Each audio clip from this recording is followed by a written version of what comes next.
quite a tight schedule. I think we should not complicate anymore. With that being said, I call on the first proposition speaker to open this debate and present the case that stands in their name. Hear, hear.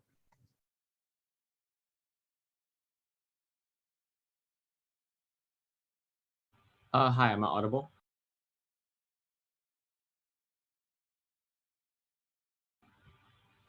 You are, yeah.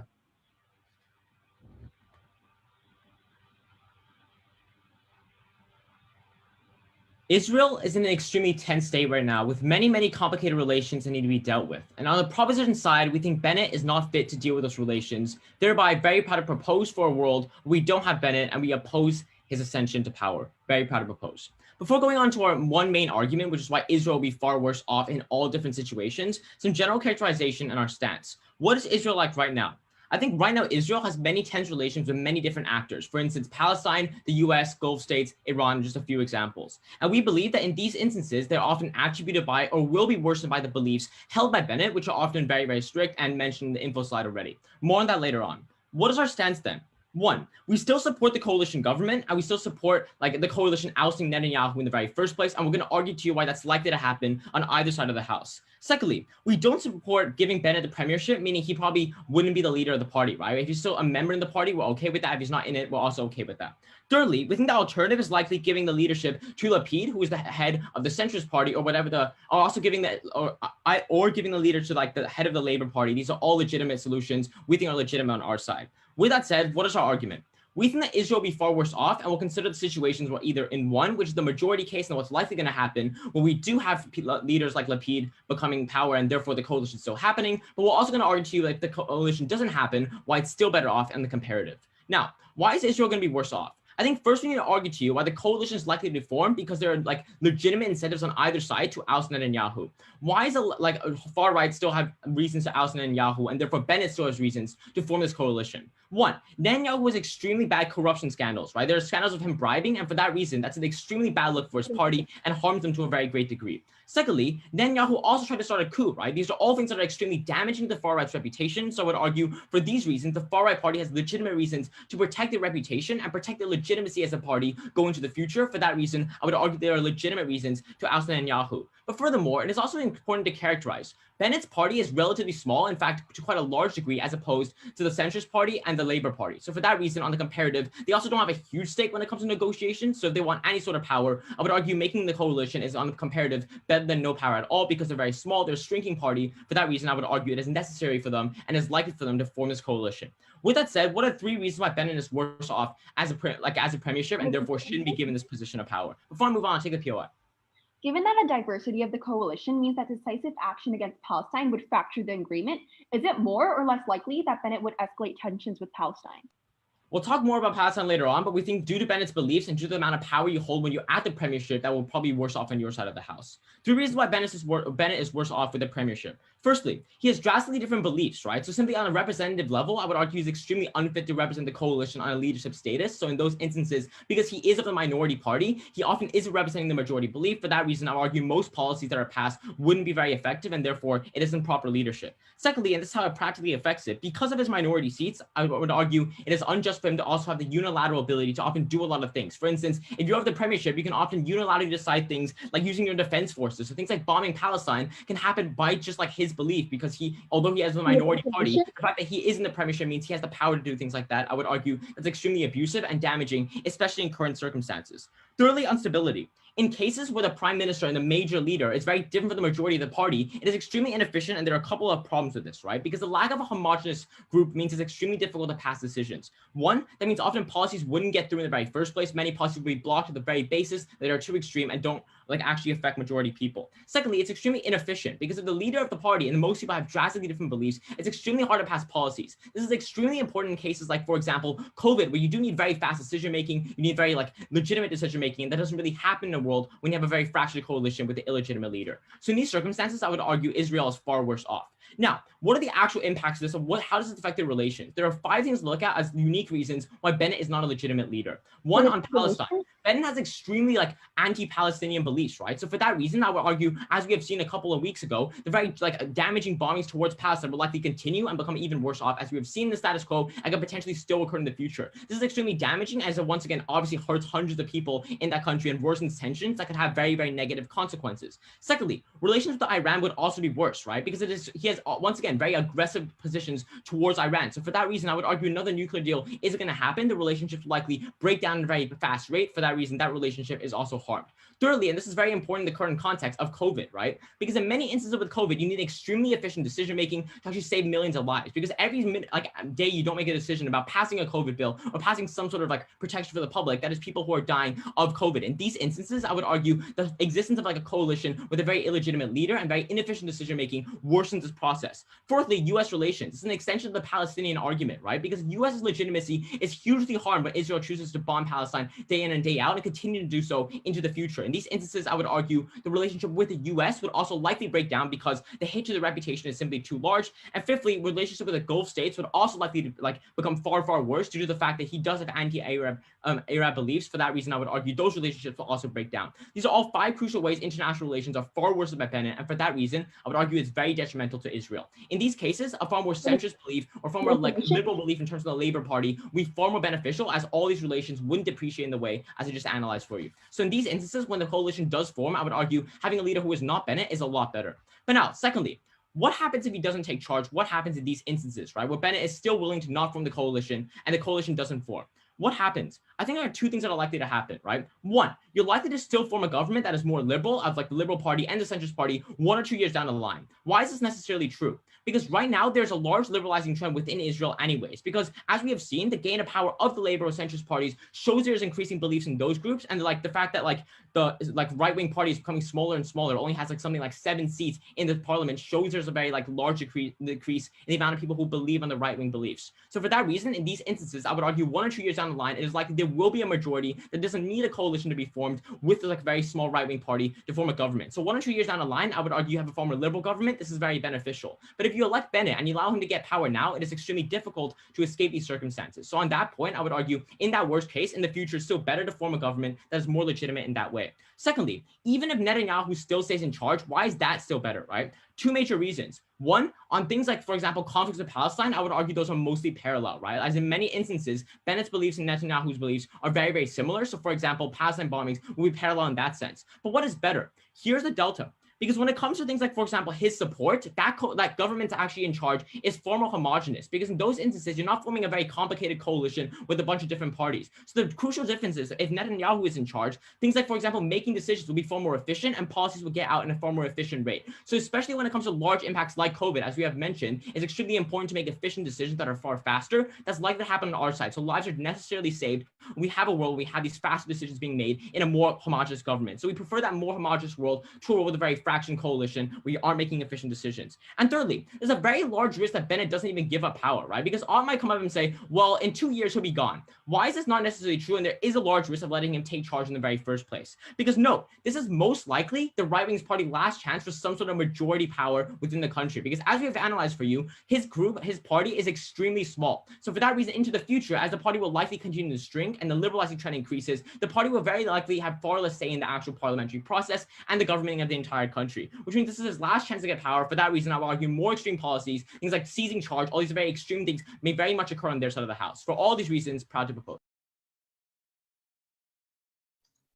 I thank the speaker for the fine speech and to continue the debate and open the offside. I call on the first opposition speaker here.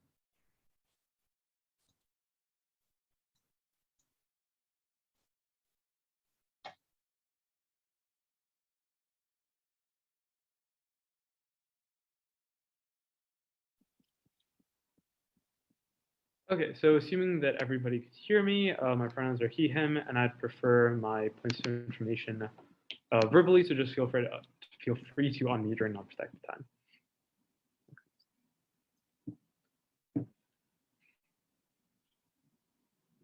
We find it quite interesting that P1 stands up and makes the ignorant claim that a prime minister makes decisions completely on his own. While Bennett may have the power to unilaterally conduct airstrikes, it is highly implausible because others can veto in the party, and there's an Arab Islamist party that is clearly in support for the Palestinians in that exact coalition. So let's, right from the beginning, make it clear.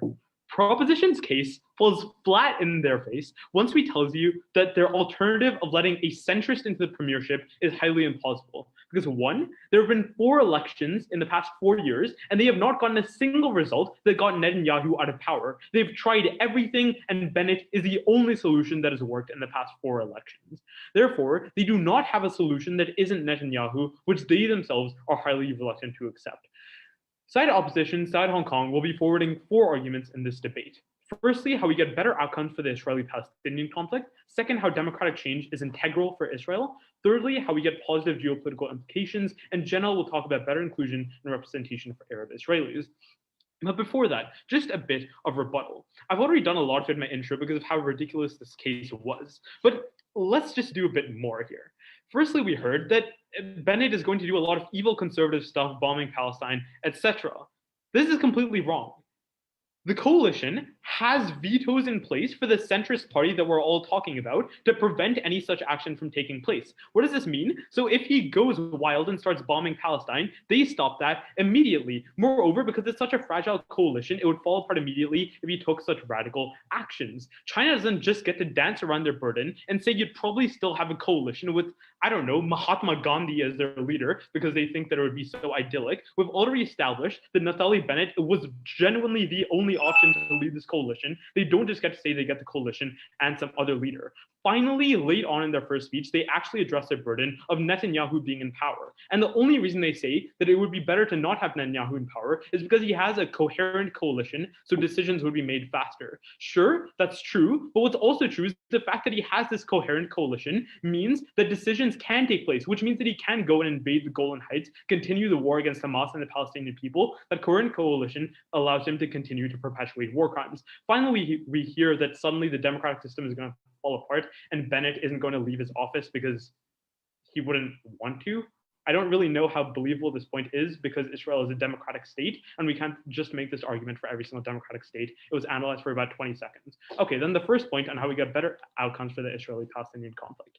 The Israeli-Palestinian conflict is what is affecting Israelis the most. Their ability to feel safe, that they can walk the streets without fears of another rocket attack from Hamas. It's critical for both groups, their children and innocents dying.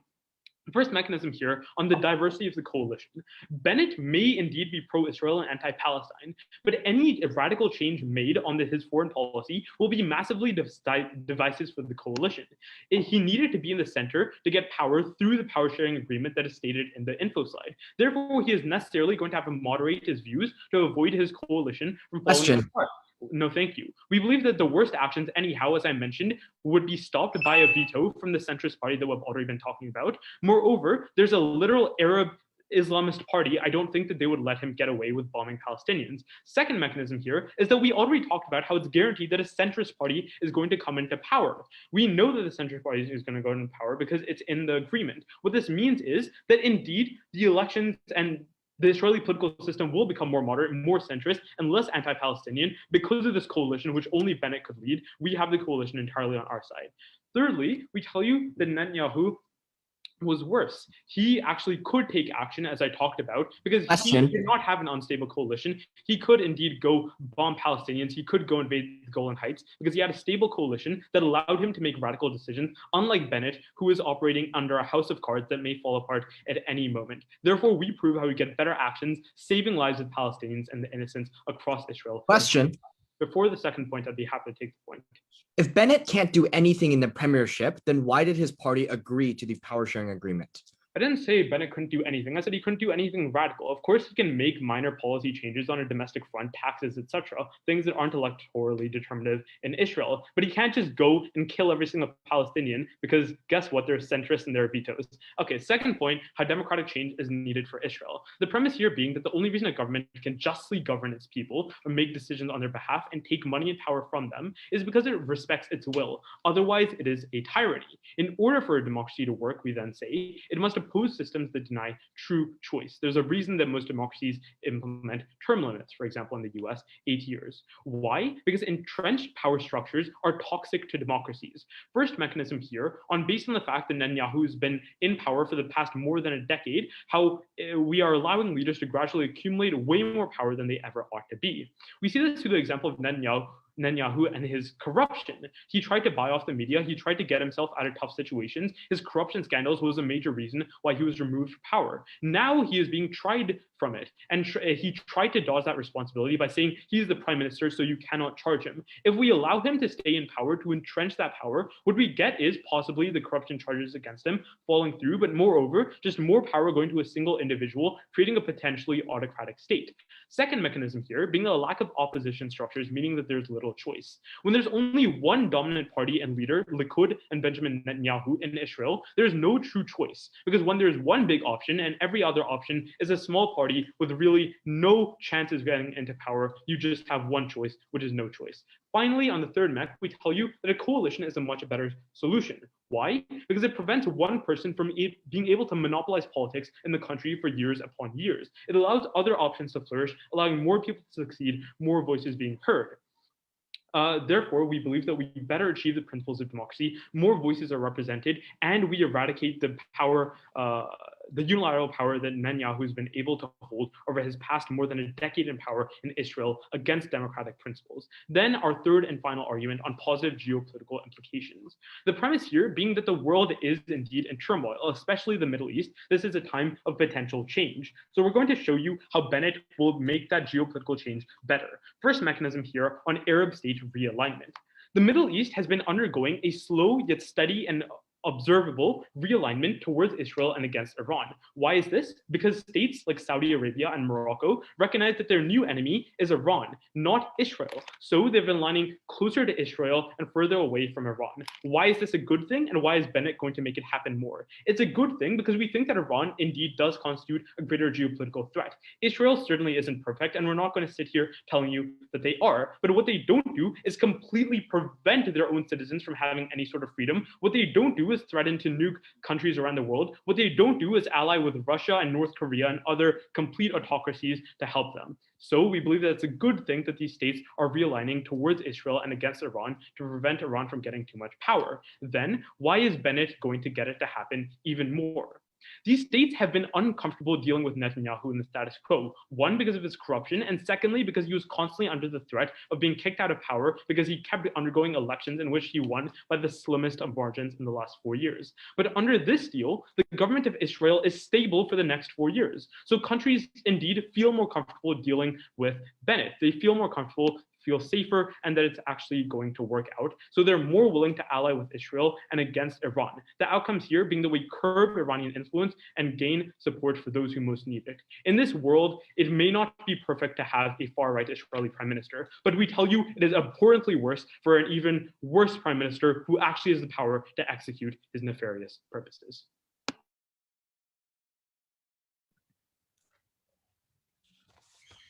I thank the opposition speaker for the fine speech, and to continue, I call on the second probe speaker here.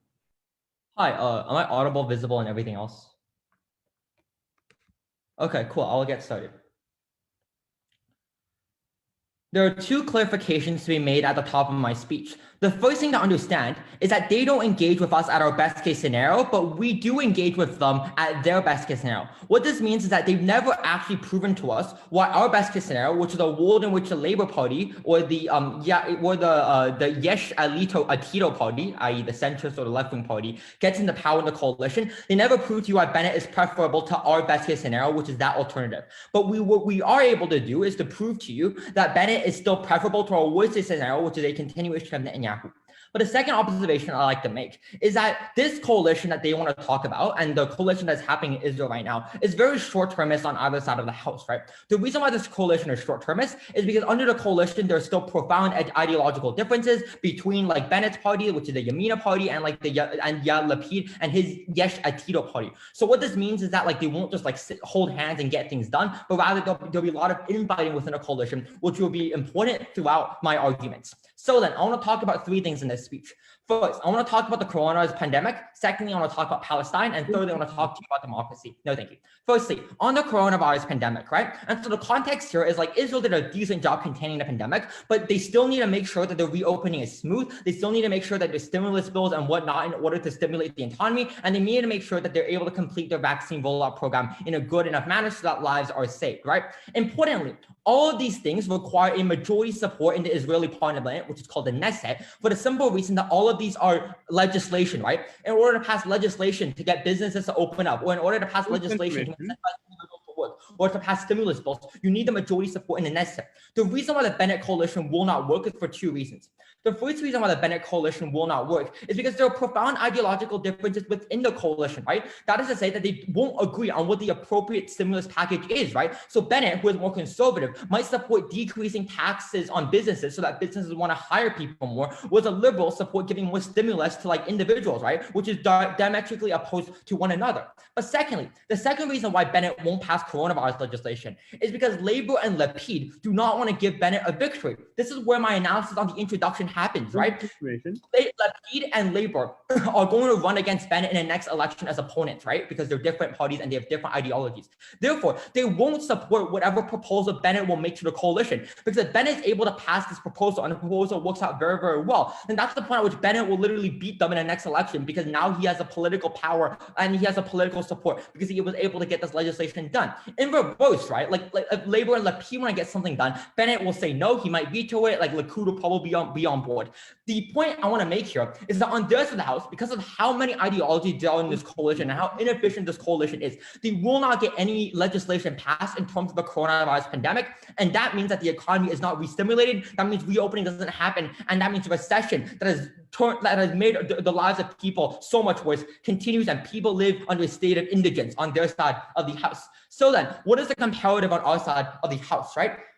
In our worst case scenario, Netanyahu and Bennett stay together and Netanyahu is the prime minister. This is still better than their side of the house, because as we told you from our first speech, Netanyahu will have a unified coalition that will get things done. Insofar as Bennett and Netanyahu are both conservatives, so they'll agree on the same set of stimulus policies, like decreasing taxes on businesses. These conservative solutions are definitely better than the no solution under Bennett on their side of the house, right? Because some stimulus, even if it is for businesses, is still better than no stimulus, insofar as at least businesses have some incentives to hire individuals, where that incentive is zero on this side of the house. And obviously, in our best case scenario, in which the Liberal coalition is able to win and they control both the premiership and the majority of seats in the coalition, that is when they're able to, for instance, like pass legislation to like make the coronavirus reopening so much smoother. The crucial crux under here is that under any comparative on our side of the house, the coalition will be more homogeneous, and that means that you're able to pass legislation done that will solve the reopening process. Secondly, that on the point of Palestine, right? They say that Bennett will be held in check by the coalition.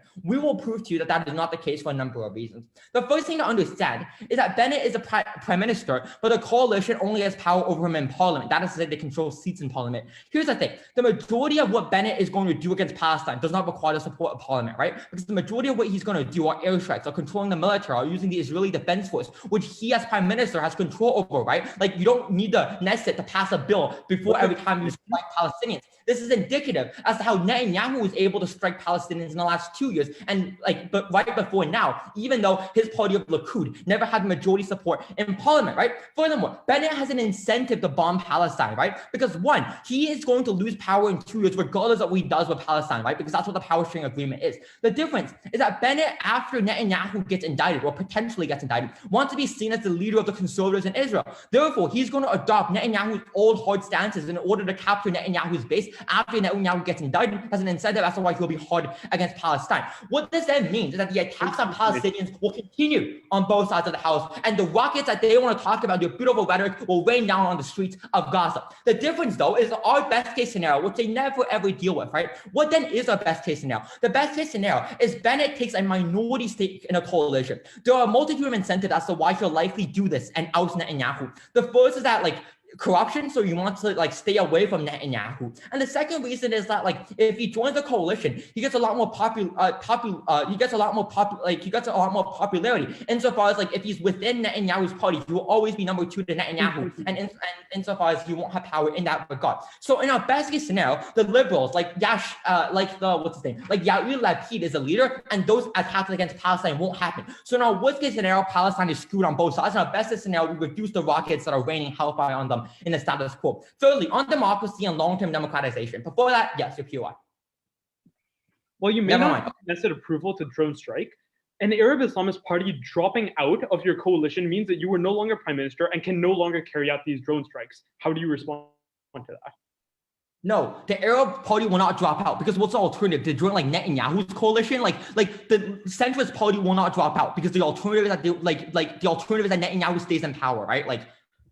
Because there isn't a majority to oust Netanyahu if this coalition never formed. Like, they will not drop out because they don't want Netanyahu back in power. And even if they drop out, Netanyahu gets back in power. So like, that's your comparative. Okay.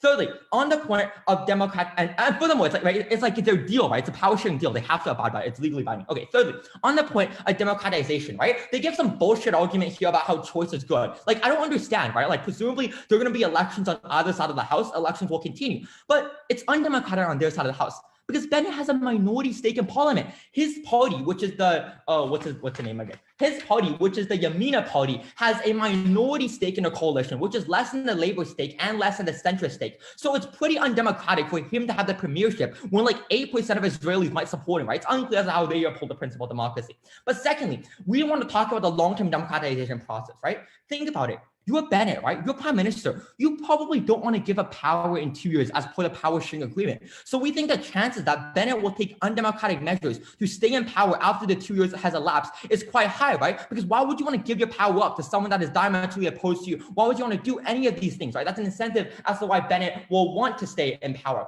But furthermore, even if frequent elections that happen on our side of the house, and those elections continue like they did in the last 2 years, we think that's perfectly democratic, because if you have frequent elections, like elections every few months, you're able to like represent the will of the populace, insofar as any change between that few months is represented in the way they vote for their next election down the line. In conclusion, their worst case scenario is also their best case scenario, in which Palestinian air strikes continue. But the difference is A, we're able to get coronavirus legislation passed, and that B, the possibility that there'll be a liberal coalition is something they never dealt with. Bennett is nothing better than a new Netanyahu, and in fact, even worse. We're very proud to propose. I thank the speaker for the fine speech, and to continue, I call on the second op speaker. Here.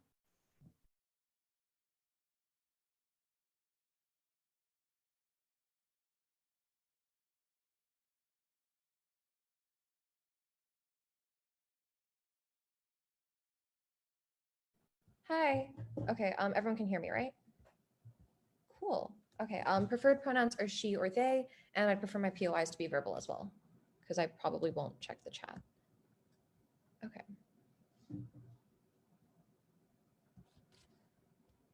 I want to know what country proposition is talking about, because I can tell you, realistically, it's not actually Israel. It's a fictional country they made up because it was easier for them to defend. 4 sections to rebuttal before getting into substantive on why we think on our side of the house, we get better representation for Arab Israelis. Firstly, that their counterfactual is just ridiculous. And Drew didn't engage with it because you can't make up a perfect counterfactual and then demand that we outweigh it. But you know what? If we are going to weigh it, Drew already did. He weighed it on likelihood, because they gave us zero analysis for why their counterfactual was actually likely, whereas Drew actually analyzed Israel's history and its voting patterns to tell you why this was never going to happen. Why, if in 4 years you had 4 elections and no one was actually able to get a coalition, the first time you actually get it right, the first time that people have decided that they hate Netanyahu so much they are willing to go for a coalition of mixed interests as opposed to one thing, that they can just pick a magical better alternative and never explain why that's likely to happen. We just don't think this is a counterfactual we have to deal with, because the counterfactual doesn't exist. Both teams can come up with any sort of hypothetical scenario that perfects everyone's desires, but neither team can do it. Neither team can do it, proposition included. But on top of that, their alternative is a coalition that surely suffers from pretty much the symmetric harms that they care about being slow. Listen to how many times Bowser wants to talk about COVID things, which relies on efficiency. Surely on their side of the house, all those same issues happen as well through their perfect liberal coalition. We just don't think their best case scenario is a wash as well. well. So according to them, on their worst case scenario, it's a wash. On their best case scenario, it's a wash as well. We're going to tell you why in both cases we actually do win by actually debating this motion. Secondly, then, on what happens with decision making given the proper counterfactual. What did they tell us about Bennett? They told us he can make unilateral decisions and is therefore more likely to bomb Palestine or have invasive settlements. Sure, he might be able to make unilateral decisions, but what he can't do is do extreme things exactly like bombing. Why? Because the centrists have a veto power and they're most likely to use it for extreme things where there's no way to come to a fair consensus. But also, they can just oust him. This is what people do. This is how Netanyahu is ousted as well. The fact is that they're moderating voices within the coalition that don't exist when it's pretty much just Netanyahu and his far-right supporters and his far-right coalition. There's no one there who can or wants to veto him. On top of that, on our side of the house, at least in 2 years, even if we're not perfect now, we get a more moderate person in power. On their side of the house, in 2 years, they can give us no guarantees, at least not the same level of guarantee that we can provide on our side of the house. But then they get kind of tense because on one hand, he can make unilateral decisions. At the same time, he's going to be super inefficient. This just doesn't make sense. It is a weird tension. So I'm going to explain to you why this tension doesn't exist.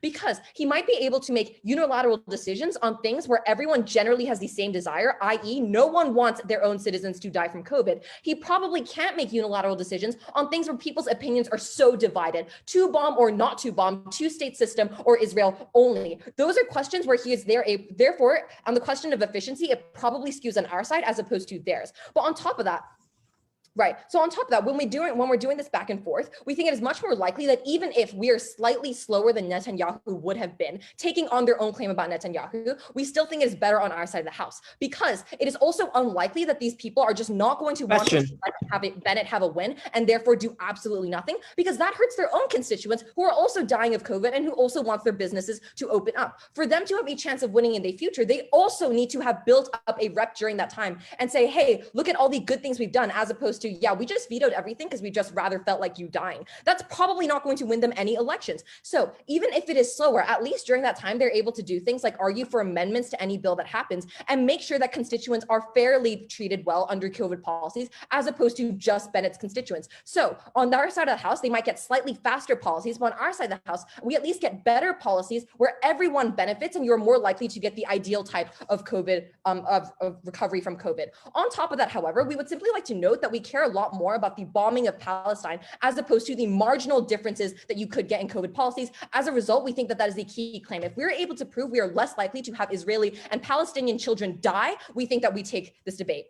Thirdly, then on the issue of democratic norms, which is something Jay talked a lot about, and Bowser just decided wasn't important. I guess he just doesn't like democracy. We told you from the beginning that corruption was a key issue. This is exactly what happens when you let someone stay in power for 12 years. This is why in a lot of democracies, there are term limits because everyone recognizes that if you let someone stay in power for too long, they're able to accrue way too much power. And that's exactly what Netanyahu tried to do. He tried to accrue way too much power over the media and like override institutional and democratic norms that allow for a free press and allow for fair and free democracies. That is exactly what he was doing. The fact that he's being put on trial for corruption for it, and in the status quo is saying that I'm prime minister, so you can't actually try me, means that it is best we oust him so that we can firstly prevent future harms like this from happening, and secondly, get justice for the fact that it already happened. All they say is that Bennett has a minority stake. Right, but it's a coalition and everyone consented to it. So on our side, the people's will is still being favored. On their side of the house, they clearly care nothing for the people's will. Their last point on this was that Bennett is going to stay in power. What was their analysis for it? Because he wants to. We told you that because he wants to isn't enough of a reason for someone to stay in power. Druev gave a POI to this and they were never really able to respond. When Druev said, if he does something truly awful, won't the Arab Palestinian party just drop out? And they say, no, because, you know, Netanyahu's worse. But the issue is why as an Arab Israeli party, would you stay in a coalition and lend it your support and allow it to exist if you're not able to extract the one thing that you need the most? It is probably better that at the very least you drop out. And if something bad happens, at least you weren't involved in propping up that government. On our side of the house, we allow for the natural change necessary for democracy. I'll take Bowser. Your case is contingent on the coalition being able to oust Bennett for doing anything against Palestine. If they could, why don't they oust him right now? Because they disagree with his policies.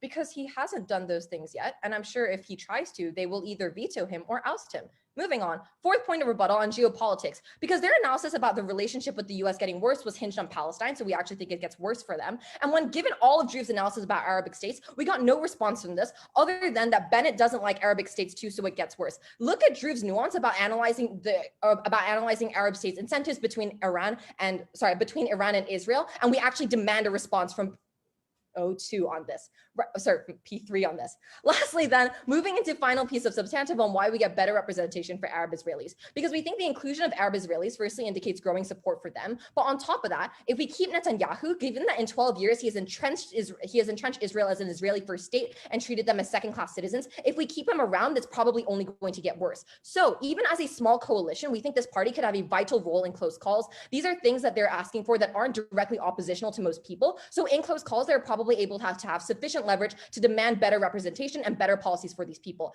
Given that they're not directly oppositional things, it's mainly an opportunity cost. We think the likelihood of this is quite high since other parties don't have an active incentive to go against them. What does this mean? It means in the status quo, they're treated as second-class citizens. They're overwhelmingly the victim of lack of investment and violence. These are the people most likely to suffer under Bowser's bad COVID policies. So we think on our side of the house, it means that we are able to stop having these neglected communities spiral into disrepair. It means we are much more likely to invest in their infrastructure to connect them to the rest of Israel and make sure that they have transport and basic health care. It means that we are much more likely to invest in their welfare as the lowest income people in Israel on average. We are not saying their lives will be magically transformed, but that is not our burden. The issue is that the comparative is much better, and a proposition has to explain to us why Netanyahu is better or why some magical coalition will exist and make their lives better. We have been given a miracle chance by having Arab Israelis included in the first valid coalition in 4 years of 4 elections. On our side of the house, we need to capitalize on the moment and take care of the people in our country. I thank the speaker for the fine speech, and I call on the third proposition speaker to continue here. Hi, can everyone hear and see me? Great. Verbal POIs, please. Bennett is not your average politician. He is somebody who is driven entirely through him and his party and his supporters through a hyper-nationalist Zionistic ideology. And I think that one truth shows you how terrible their case is, because the point in which they say that a certain person like that would be comfortable becoming prime minister and rejecting their far-right allies in order to just like touch up the budget, like that's just purely ridiculous. There is obviously a reason as to why he agreed to the power sharing agreement. Is the point because of the very fact that he understands that when he gets in power, he has certain executive powers that only he and he alone controls. Two things in this debate. Firstly, what is the counterfactual? And secondly, what is the effect of Bennett in power? Firstly, what is the counterfactual? They have given us the only analysis as to why it is impossible to have this coalition work with the absence of Bennett in the premiership. The only analysis they gave us is, in the last 4 years, it doesn't work. Yeah, well, sometimes you have to try things multiple times until they work, right? We gave you structural analysis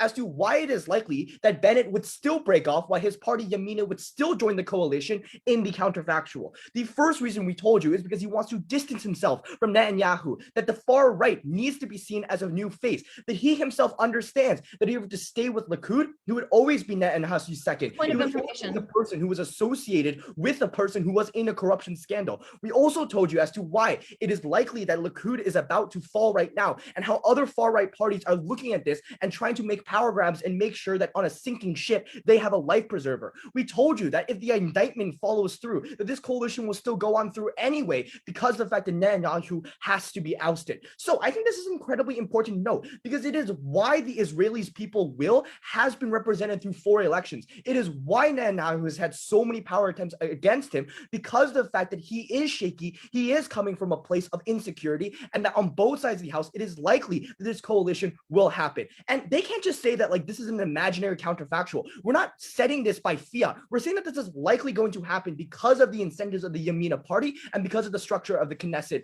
right now. Information. But even if that isn't the case, even if this coalition does die and Benjamin Netanyahu does get to stay in power, it is likely that very soon in the next general election or snap election, the Netanyahu will be ousted because of the liberalizing force that is spreading through Israel right now as a result of the height of violence that leaves many Israeli citizens literally scared for their lives because they do not know if they're going to be on the wrong side of the fence one day and fall victim to a terrorist attack. To that very account, then, it is much more likely that in the near future, moderates are going to be the people who are in power. It is why there were so much celebrations when Netanyahu was finally ousted. Like they said, Israel is a democracy, and if at one point the ballots fall on the wrong side of the house, then that is the point in which we can oust Netanyahu. But more than that, it's also the international pressure. Given that America is the most important ally of Israel in the status quo, but they are currently wavering on their support when you look at things such as funds, when you look at things such as military aid, when there are conversations in Congress in order to withdraw aid from Israel, is the point in which you can see that people on the ground and also governments on a whole understand that they cannot see a future with King Bibi because of the fact that he is risking losing their biggest supporter and the only reason why Israel exists as a country, let's be honest. Before I go on into a conversation about the effects of Bennett in power, I'd be glad to take a POI.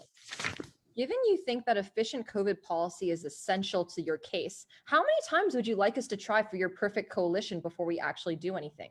No, listen, first of all, this coalition is going to go through. You've given us no reasons why Yamina would stay with Netanyahu if the power sharing agreement wasn't made. And 03 is way too late to do that, right? Secondly, then, on the effects of power. Listen, there is a nuance here in terms of how accountable Bennett is, in that he can make unilateral decisions on executive decisions. And this is where Gov 101 comes in. That is the head of state who is the person who makes international relations agreement. It is the head of state who controls the IDF. And this is very important to note because of the fact that he cannot be held accountable when he has that much leverage, that he has the powers of the PM to propose and table these decisions, that he has whips that go around and ensure that parties all vote in the same way, that he has control over the cabinet, that he has control over what areas people run in. This is the very purpose as to why there is a fusion of power, because the fact that as a PM, he does have this leverage over the government system on a whole. What this means for the discussion of Palestine then is incredibly important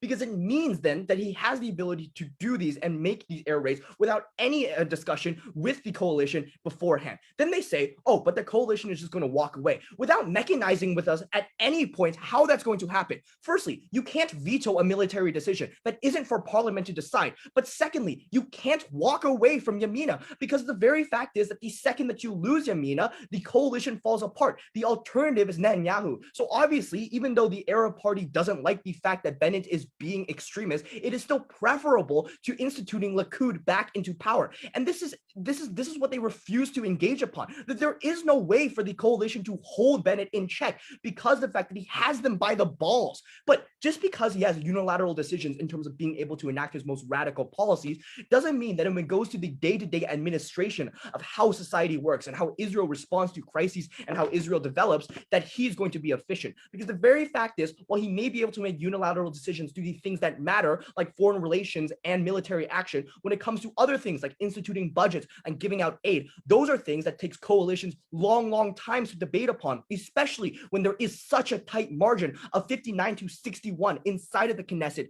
at the current time. What does that mean in terms of COVID-19? It means that the homogenization that we get on our side of the house on either comparative is far more preferable. And I would say that this probably is the most important thing in this debate at the moment, given that if Israel cannot end this pandemic, it is bad for the world on a whole. It is bad for the global community, and it stops us from being able to recover from it. But more so than that, it is the very fact that this has an urgency on it, that the Israel-Palestine issue has been going on for decades, but that right now and right here at this moment, COVID is something that needs immediate relief from. So when we look at things like vaccinations and lockdown, there needs to be a sense of unity and agreement there. Secondly, then, let's talk about Arab realignments really quickly. Okay, they say that it is good for the Arab world plus Israel to be aligned against Iran.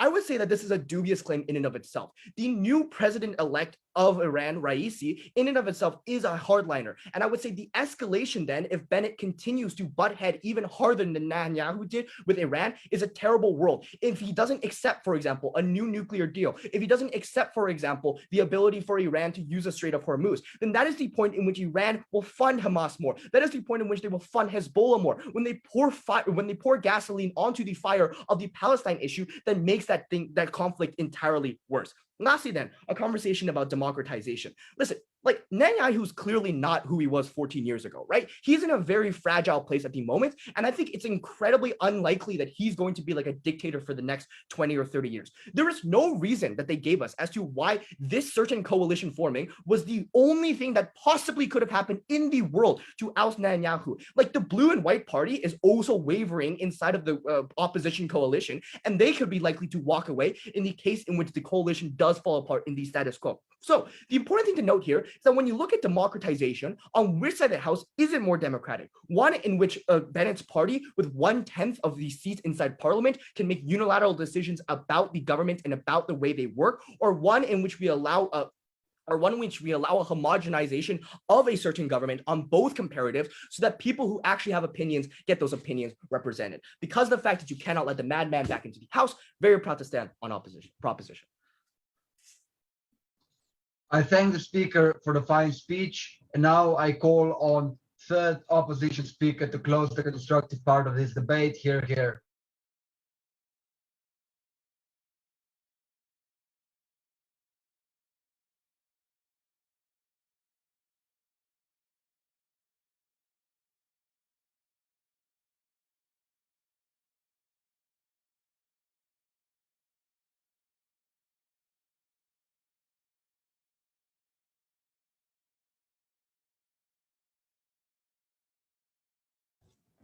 I would prefer my POIs verbally.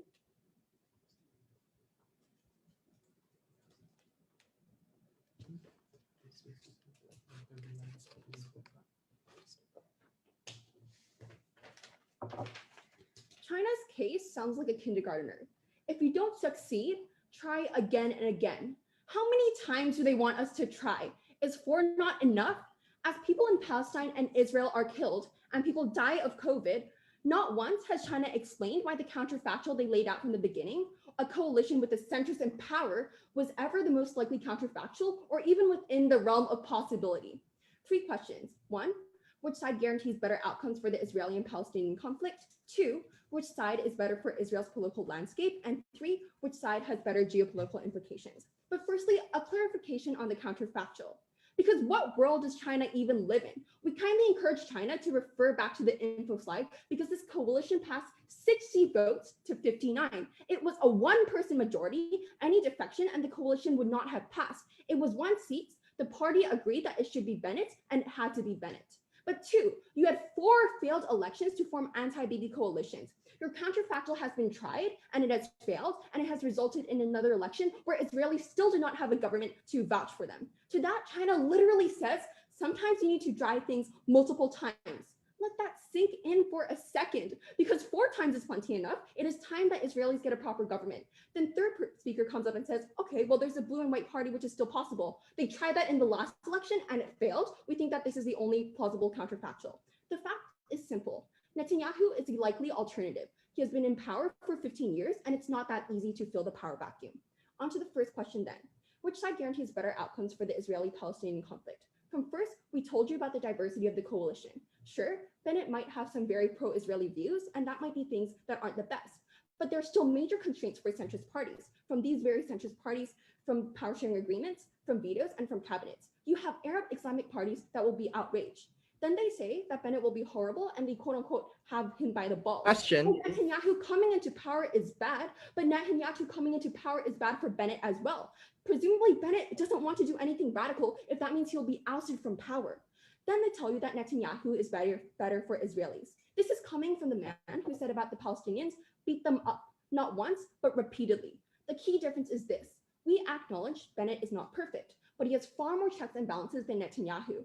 The coalition makes it far harder for him to do decisive radical action on policies like Israel and Palestine.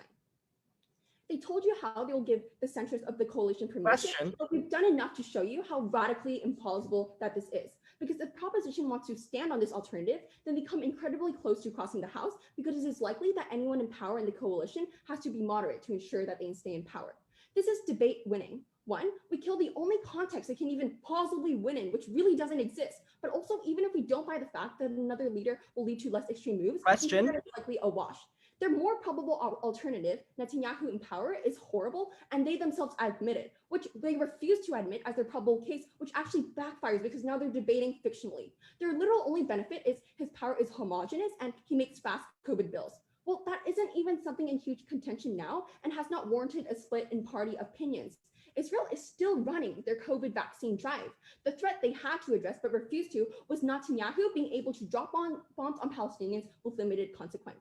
The response we get here is that Bennett can unilaterally decide to drop bombs. This has already been taken down by Drew and Jenna. In what world can a prime minister decide to bomb Palestine? He might be the head of state, but he has something called, guess what? A cabinet, and it does exist. I think this really just shows their fundamental lack of understanding. Surely someone who is going to bomb Palestine randomly is going to be ousted from power. Question, which side is better for Israel's political landscape? We told you that democratic change is needed. We've told you that society recognizes the threats of a single leader being in power for far too long. That's why you have term limits and transitions of power, even for benevolent leaders. The current status quo of Israel is one that is simple. There is one choice, so there is no choice. Netanyahu has been able to buy off the media and consolidate his power to 12 years in power. We think that this has already created a threat, as Netanyahu has been able to oppress opposition members. This is lethal because this shows the power of getting the benefit of getting Netanyahu out of power in itself. We believe that keeping accumulated power in check is necessary because one choice is not a choice. The only reason that Israel's government can justify governance over its people, make decisions on their behalf, and take power and money from them is because it needs to respect their will. Otherwise, it is tyranny. In order for democracy to work, it must have a choice. We break down the perception that Netanyahu is the only choice, which sets a future president. We also told you, and this gets little to no response, that Arab Israelis who were once silent under their side of the house, who lacked a political voice, will finally be heard through this power sharing agreement that is only passed one vote when Bennett was the head of it. This is critical because these are the people who have been neglected for far too long. Now they have Arab Israelis that can actually vouch for them. The only response to this is that this is going to be inefficient and this is bad because the coronavirus exists. One, does China really think that Israelis are that irrational, that they're so inhumane that they don't care about the health of their brothers, mothers, or sisters? Sure, the coalition may have different views on Israel and Palestine and on relationships with the Gulf state, but clearly it's in everyone's interest to solve the coronavirus, to ensure adequate healthcare, to ensure that there's still going to be vaccine rollout. If the government needs to at least keep a degree of legitimacy, you literally cannot be still in power if your citizens are dropping like flies because you're unwilling to do everything. It doesn't matter if you're left-wing or if you're right-wing, you still want to solve the crisis because there are people dying. Sure, there are disagreements, but you agree on basic things like health pandemics. The only response we get is that second talks about the stimulus bill for God knows how long. Let's weigh this.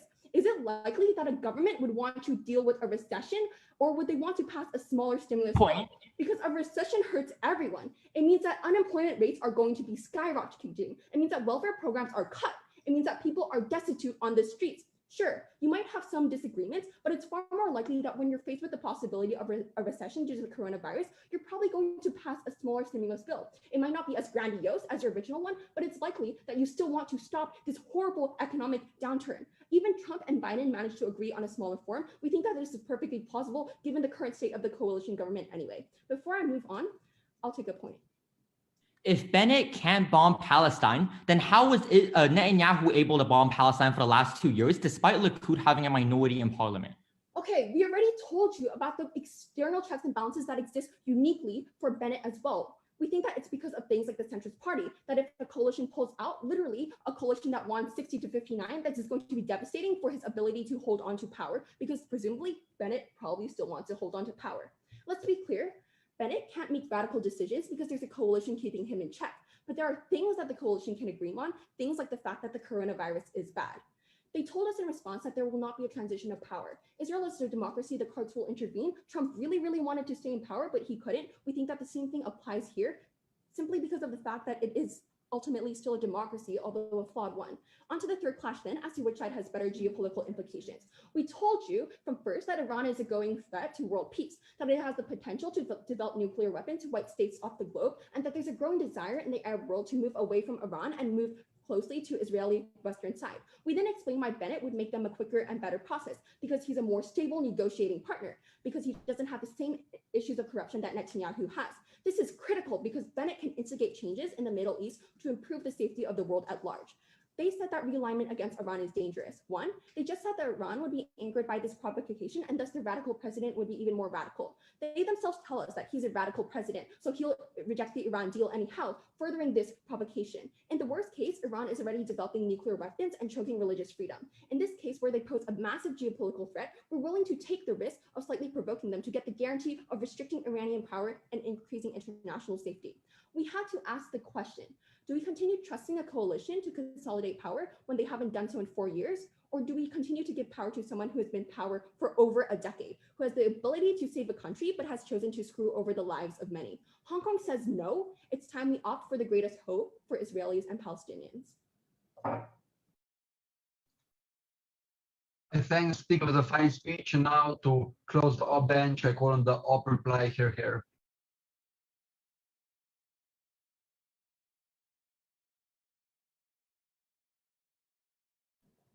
Okay, cool. Everyone can hear me, right?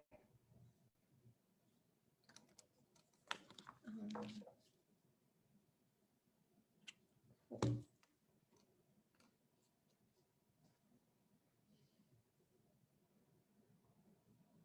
A coalition might be slow and it might mean compromise. But what it means is that the worst excesses are limited.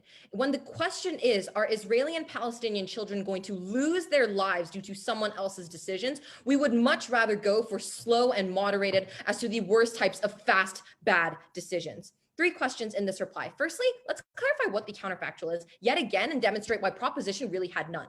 Because they asserted theirs in P1 with 0 analysis proving why. So we provided our own analysis. We told you that given Israel's 4-year history, this is really, really unlikely.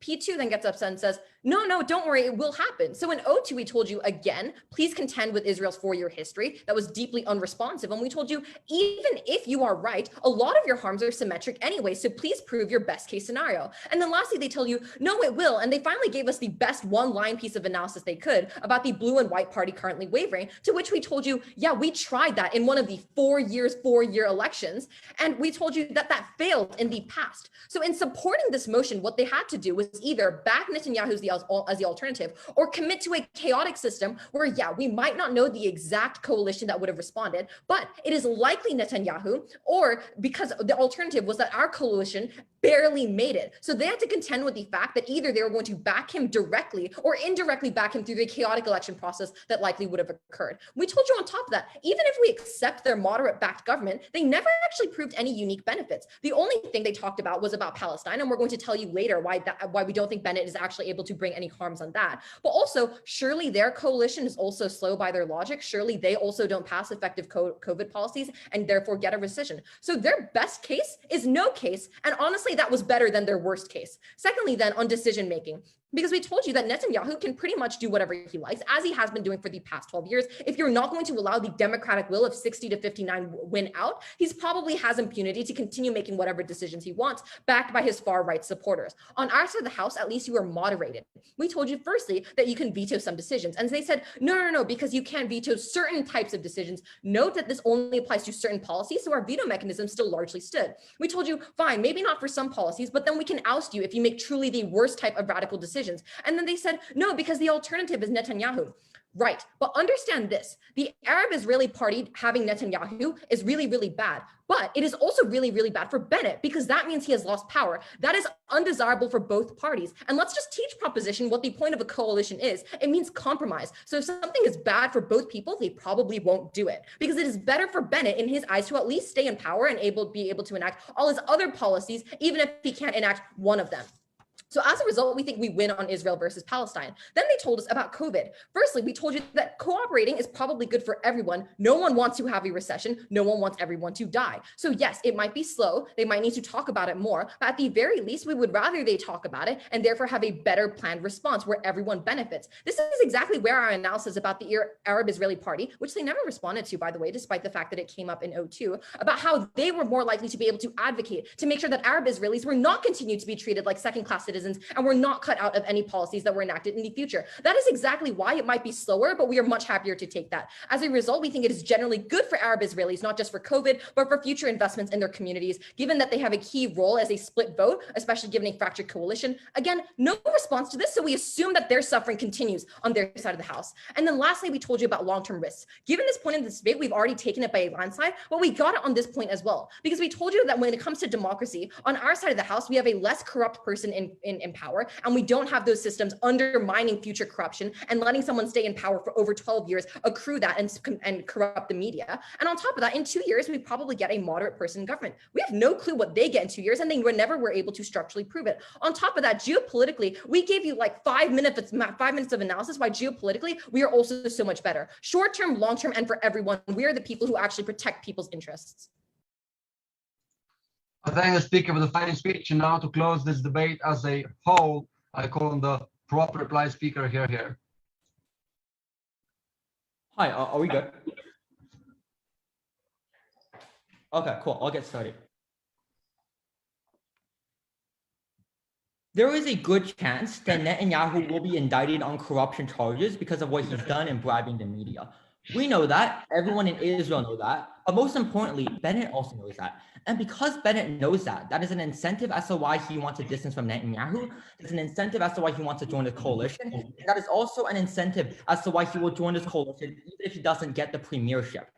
We told you this analysis in first, and them saying that we sound like a kindergartner doesn't muster a response.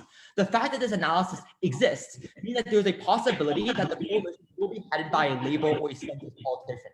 They never ever dealt with this comparative, and they didn't even know about the possibility of it, which means if this happens, we win. But we'll be charitable and engage with them on their worst case scenario, which is a world in which either the Netanyahu stays in power or the world in which you get some form of continued elections. The first thing I want to talk about is Covert Policy, which is where I think we win the clearest. Covert policy means you need legislation now. And we told you the problem with the coalition from the very get-go is that you don't want to pass anything because this coalition is a very short-term solution, which means that there will be opponents in 2 years. They want to give Bennett the victory. They don't want to give Bennett the power to say that I solved the coronavirus pandemic and I led the reopening process, right? That's an incentive as to why they won't pass policy. Then second opposition said they will, and third opposition said, oh, maybe they'll agree on something. But they don't do the nuance here, because even if all parties in the coalition want to pass COVID policy, they don't agree on what to pass, right? The conservatives want lower taxes to stimulate employment, while the liberals want stimulus so people have an incentive to purchase more, and as a result, drive up aggregate demand. This means that in their worst case scenario, no policy passes, so the state of indigence continues on and the recession continues on, or even in their best case scenario, the compromise happens. But that compromise takes time. That compromise takes months. That's what the US stimulus bill took a long time. And that means that that period of time is something they lose on their side of the house. And that period of time is one in which people are unable to provide for themselves and more people are likely to fall below the poverty line or literally die. The comparative is that even if Netanyahu comes to power, which is our worst case scenario, at the very least, Netanyahu's coalition is all conservative, consisting of Bennett and Netanyahu. So what this then means is that they're able to pass policies that are directed towards the coronavirus pandemic, even if they're conservative, like decreasing taxes. Decreasing taxes is a lot better than doing nothing or doing something months later down the line after they reach a compromise. This argument alone wins us a debate because of the urgency of the coronavirus pandemic and because of the scale at which it affects millions and millions of people in Israel, if not the entirety of the nation. But secondly, on Israel and Palestine, which is all they care about, the first thing to say is that like this democratization Arab party thing they pivot to in third and reply don't work because A, if people and voters support it, then they can vote that party in, and B, like Netanyahu is being investigated by the judiciary, right? It isn't the role of the Knesset to necessarily investigate him. But let's talk about Israel and Palestine more specifically. Bennett has an incentive to bomb Palestine. Both sides agree with that, right? They don't challenge the fact that Bennett wants to bomb Palestine. Instead, they say that if Bennett bombs Palestine, then we can oust them. The first thing to say is, technically speaking, you cannot. The reason why you cannot is because the Knesset can check Bennett's legislation, but it can't check other things that are within the authority of the prime minister, like appointing cabinet members or appointing the head of the Israeli Defense Force, which means that he can bomb Palestine. And this is why Netanyahu was able to bomb Palestine, despite Likud not having a majority in parliament for the last few years. So even if you don't know what analysis is by, the example means you buy our side of the house. But furthermore, listen to their OMEC, which is we will oust Bennett. even if they could oust Bennett, the damage has already been done because they oust Bennett after he bombs Palestine, which means the rockets have already been launched, and which means that people on the ground have already died.